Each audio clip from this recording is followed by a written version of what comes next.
तो ये question gate 2001 में 2 मार्क के लिए पूछा गया।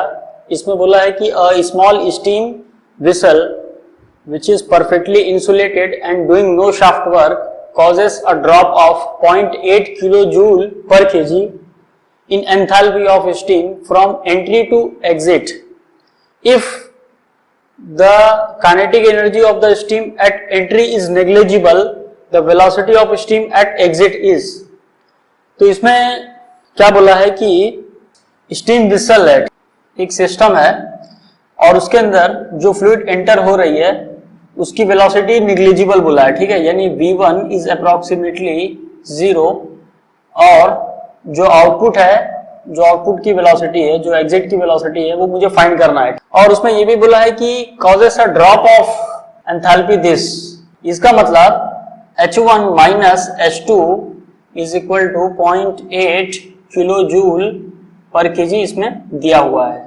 अब हम लोग क्या करते हैं, अब हम लोग steady flow energy equation use करते हैं। स्टेडी फ्लो एनर्जी इक्वेशन, तो m1 h1 प्लस v1 का square by 2 plus gz1 plus q is equal to m2 h2 plus v2 का square by 2 plus gz2 plus w।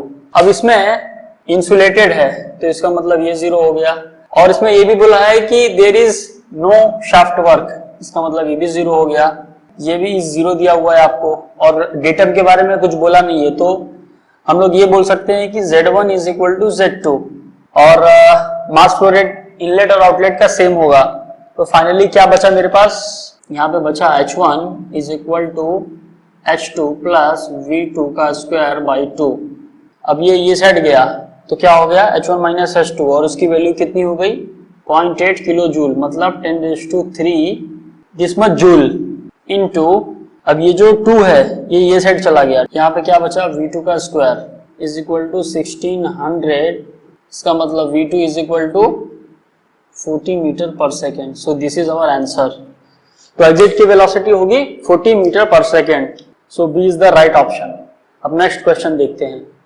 तो ये question gate 2012 में 2 mark के लिए पूछा गया। इसके ऊपर 2 क्वेश्चन पूछे गए और दोनों क्वेश्चन 2-2 मार्क के। तो इसमें देखते हैं इसमें क्या पूछा गया।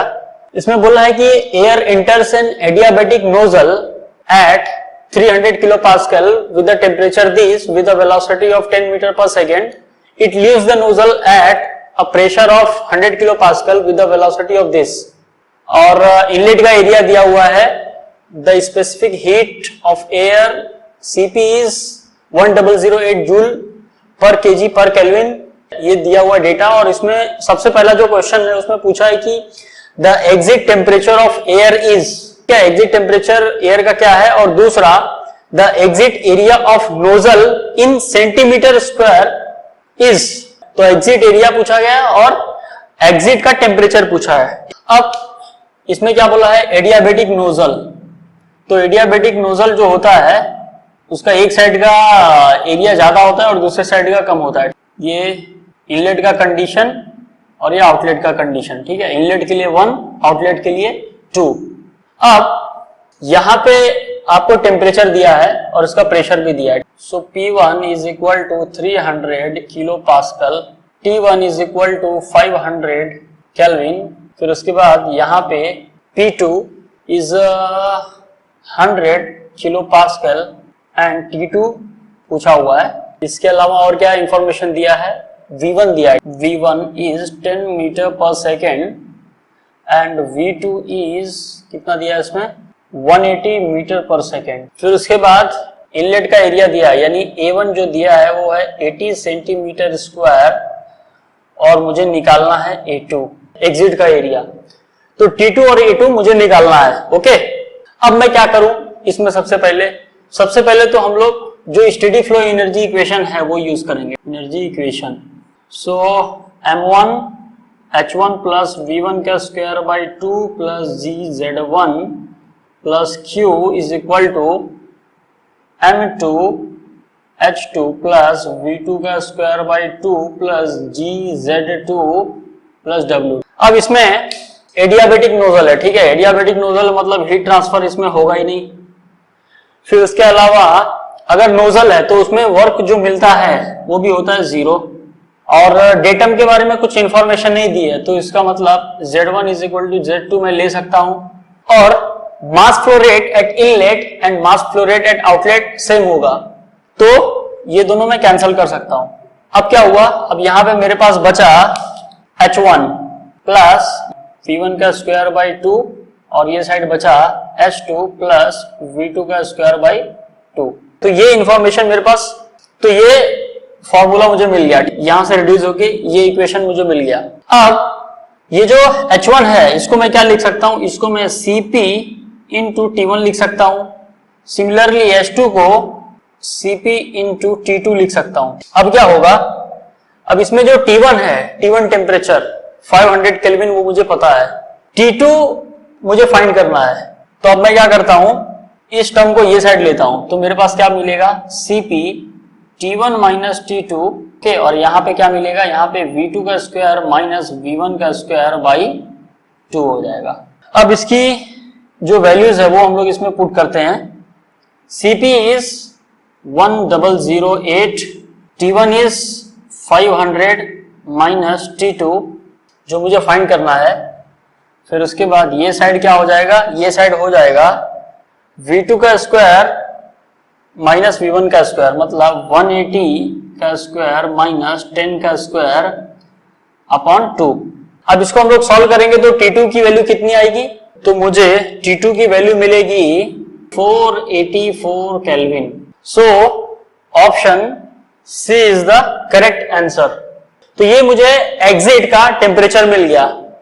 अब मुझे क्या चाहिए, अब मुझे एग्जिट एरिया जो है नोजल का वो मुझे चाहिए। तो उसके लिए मेरे पास क्या इक्वेशन है, ऐसा कौन सा इक्वेशन है जो मैं यूज करके एग्जिट का एरिया फाइंड कर सकता हूं।